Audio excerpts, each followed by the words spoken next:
तो कुछ ना कुछ करके जाऊंगा। अब मैंने देखा, मैं कहा बापूजी के निकट कौन रहता है। हाँ, क्योंकि भगवान से मिलना हो तो भगवान के पक्के भगत को पकड़ लो किसी को। हाँ, अब मैं दिमाग लगाया, मैं कहा कौन ऐसा है। एक बंदा था विजय भाई करके, वो थोड़ा हिंदी भी जानता था। तो वो मैं देखता बार बार बापूजी निकलते दरवाजे से दरवाजे पे रहता, और वो तो मैं उसको पकड़ा। मैं कहा भाई देख, मैं राजस्थान से आया हूँ, ऐसी सी बात, मैं बाबा की कथा करता, और मुझे कैसे भी करके बापूजी से 2 या 5 मिनट मिला। वो बोला महाराज अभी कुछ नहीं हो सकता है, इतना बड़ा प्रोग्राम, कहीं कुछ नहीं होने वाला। लेकिन उससे जब थोड़ा दोस्ती हो गई, बातचीत होने लगी, तो अब थोड़ी व्यवस्था हमारी जो है, हाँ, उसमें वृद्धि हो गई। पहले अगल कम्बल लिए पड़े रहते थे। फिर एक और फायदा मिला, वो जो महाराज कथा करने आए थे, उनके साथ वृंदावन की टीम थी, और वृंदावन से मैंने शास्त्री की, उनसे भी मैंने जान पहचान निकाली। वो जितने भी ब्राह्मण थे वो बोले हाँ महाराज आ जाओ आज। तो नीचे जो मंदिर का तलघर बना हुआ है, उसमें वो लोग लेटते थे। तो अब मैं उनके साथ शिफ्ट हो गया, थोड़ा सा जो है, हाँ, पहले सब अच्छा हो गया। तो भोजन भी उनके पहले नंबर बात लगती थी, और अक्सर बात जी वो कलेश भी करते रहते थे महाराज के, पहले ब्राह्मणों को भोजन कराओ, ये करो, फलान ढिकान। हालांकि बापूजी ने कहा देखो भैया, ये रामदेव जी का पूरा समुदाय है हमारे बाबा के यहाँ, तो हमारे भक्ति ही सब कुछ है। लेकिन वो कुछ ऐसे ही थे। तो अक्सर मैंने 1-2 दिन सुना कि उनका ऐसे ही रहता था। वो कहने लगते थे कि भाई पहले ब्राह्मणों को भोजन नहीं करवाते, ये फलान ढिकान। तो वो कुल मिला के चलता रहा। मैं उनके साथ शिफ्ट हो गया भोजन करता। उसी दौरान वो सामूहिक लगन भी थी कन्याओं की।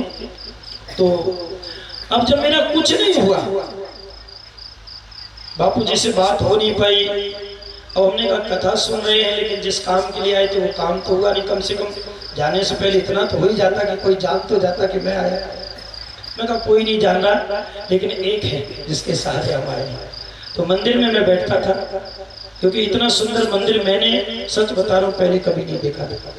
हमारे राजस्थान में जो हमारा कार्य क्षेत्र रहा है, वहाँ इतना बड़ा मंदिर मैंने नहीं देखा। अब तो एक उड़ू कश्मीर में बना दिया है, वो भी सुंदर है। लेकिन बाप जी राजस्थान में इतने ज़्यादा अच्छे मंदिर बाबा के नहीं हैं। और तो और जो बाबा का निज समाधि क्षेत्र, वो भी अभी थोड़ा बहुत नवनिर्माण होने लगा है, उसकी भी हालत ऐसी है। तो जैसा कि बाप जी ने बताया था, और मैंने भी आज कथा में बताया कि इनको तवरों को तो बाबा की कृपा मान लो कुछ भी है, आप समझ ही रहे। तो मैंने देखा बहुत सुंदर, मुझे बड़ा अच्छा लगा। तो वो लगन के बाद में मैंने विचार बनाया कि अब घर चलेंगे। तो चलने से पहले मैंने बाबा के सामने बैठ करके मेरा कंठ भराया, आंखों में आंसू आ गए। मैंने कहा बाबा बहुत कष्ट झेल करके आए, और पहली बार गुजरात आया हूँ। अगर तू वास्तव में कलयुग अवतारी है, तू पर्चा देता है सबको, तो 6 महीने के अंदर मुझे इसी मंदिर में, जहाँ ये व्यास कथा कर रहे थे, इसी जगह बैठ करके कथा करनी है। अगर ऐसा हो गया तो मैं मानूंगा। समझो, बापूजी से कोई ज्यादा जान परिचय, मैंने बताया 1 मिनट का सिर्फ मिलना हुआ था, है ना। और मैं ये बाबा रामदेव जी से कह के आया था। मैंने कहा अगर तू कलयुग अवतारी है तो तू समझ ले। और इतना कहने के बाद बाबा को प्रणाम करके, महाराज को प्रणाम करके मैं वापस हुआ। तो वापस में और ज्यादा बाबा ने मुझे परेशान किया। बड़ौदा इधर, क्योंकि मुझे रास्ता पता नहीं था ना, मैं पहली बार आया था। जबकि दाहोद से सीधी ट्रेन हमारी मथुरा के लिए भी जाती थी, लेकिन हमें इतनी ना तो दिमाग में अकल थी, ना ही मुझे पता था। मैंने कहा जैसी आई वैसी चलो। तो फिर मैंने दाहोद से बड़ौदा पकड़ ली। अब महाराज फिर वही हालत। अब की बार तो बीच में इतना ज्यादा उन्होंने मुझे परेशान किया कि भगवान साक्षी है, इसमें कोई, मैं ऐसा नहीं कि मैं बड़ा चढ़ा के बोल रहा हूँ।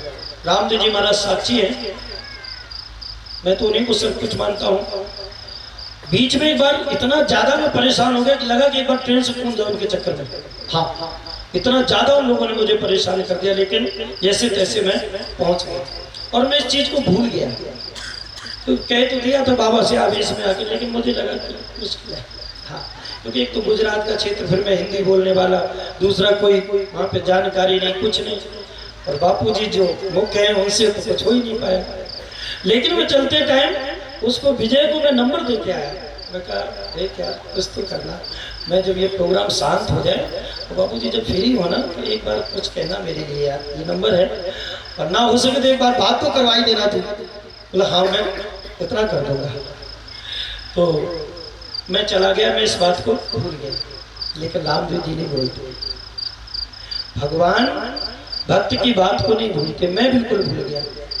और करीब शायद 6 महीने ही बीते होंगे, मेरी राजस्थान और पंजाब के बॉर्डर पे गांव है करणवाड़ा, है ना, बलदेव सिंह जो बापू महाराज जी का चेला, वो मेरी कथा करवा रहा था। अचानक मेरे पास फोन पहुंचा, पहले विजय बोला, अब बोले शास्त्री जी अब बापू जी बात करना चाहते हैं।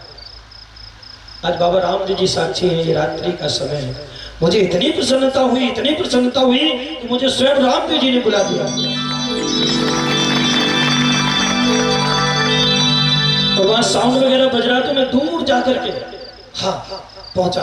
मैं कहा बता बापूजी बात कर, बोले हाँ भी कर रहे हैं। तो बापूजी ने फोन लिया, मैंने प्रणाम कहा। बापूजी बोले अरे श्यामलाल, क्योंकि बापूजी श्यामी लाल बोलते, बोले अरे श्यामलाल तू नवरात्रा में फ्री है? मैं कहा हाँ बाप जी फ्री है। ठीक है तू नवरात्रा लिख ले और तेरी दक्षिणा क्या होगी? महाराज जो हमने सपना देखा हो उसके लिए कोई पैसे मांगेगा? मैं मूर्ख हूं, हमें तो यही था कि कोई फ्री बुला ले, है ना। जिस जगह के लिए मैंने इतने धक्के खाए वहां मेरा दिमाग खराब है, जो पैसे मांग करके मुझे ये लगा कि कहीं ऐसा ना हो वो कह देंगे भाई इतना तो बजट ही नहीं। तो हमने कहा बाप जी मुझे कुछ नहीं चाहिए, मुझे बस यही खुशी है कि आपने याद किया।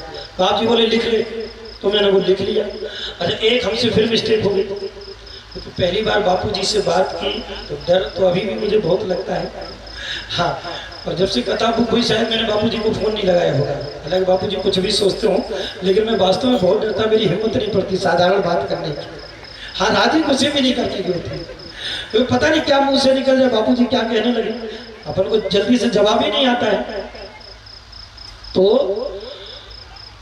मैं बापूजी बोले अरे कुछ बता, मैंने कहा बापूजी कुछ नहीं।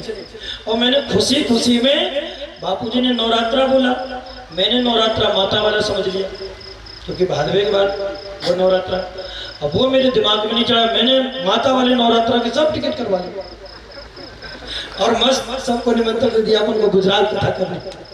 अच्छा जब भादवे के 15 दिन रह गए तो बापूजी ने फिर एक दिन फोन किया, अरे श्यामलाल क्या तैयारी है? बोले बाप जी बिल्कुल हाँ हाँ जी, मैंने टिकट करवा ली। बोले कब का? तो हमने वो नवरात्र। अरे क्या किया तूने? अपना तो प्रोग्राम इस तारीख से है। तो बाप जी आप ही ने तो कहा था नवरात्रा। अरे बोले मूर्ख, नवरात्रा भादवे को बोलते हैं। बोले एकदम से नवरात्रा बाबा को। अब महाराज बापू जी को क्या कहे, मैंने वो फिर सारे कैंसिल करवाए, फिर भादवे के लिए रिजर्वेशन करवाए। और मैं बापू जी के यहाँ आया तो बापू जी ने बहुत स्नेह दिया। और जानते हो मैंने उसके पहले 4-5 कथाएं की थी, तो मेरे को कोई 21,000 देता था, कोई 11,000 देता था, बहुत ज़्यादा कोई विजयनगर में कथा हुई थी तो 30,000 मुझे मिला था। सबसे पहले बापू जी ने मुझे 95,000 रुपये दिए। कितना एक बार कर मुझे। और मैंने अपने जीवन में इतना पैसा एक साथ पहली बार देखा था। मैंने घर पे फोन किया, मैं कहा मेरी तो लॉटरी। हमने ये बाबा जी बहुत अच्छे, हाँ हमने अपन को तो माला माल कर दिया यार, बहुत पैसा दे दिया। एक दिन मैंने डरते डरते बापूजी से कहा, बापूजी शायद आपको याद हो, बापूजी बेटे, मैंने कहा बापूजी वो थोड़ा सा टिकट करवाना है रिटर्न का। डरते डरते बोले कितना लगेगा? तो मैंने बहुत हिम्मत जुटाई, मतलब बापूजी 2-2.5 हज़ार रुपये। अब बापू ने दीदी को बोला जी 10,000 रुपये इसको दे।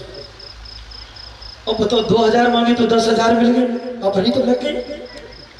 तो महाराज आज भी वो बापूजी की कथा की, घर गया बहुत खुशी।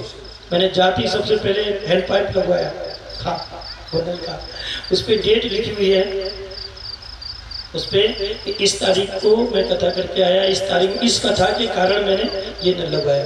आज भी बापूजी मुझे वो कथा और वो डेट बिल्कुल मुझे बनी याद है। और नल लगने के बाद कुछ पैसे बच गए, तो जो कि नया नया कथा वाचक था और इतना पैसा मिला तो शौक में 2 मैंने वो अंगूठियां बनवा ली सोने की। हालांकि अब भी नहीं पहनता हूँ, लेकिन खुशी खुशी में मैं कहा यार इतने दिनों बाद इतना पैसा मिला तो कुछ तो करना चाहिए।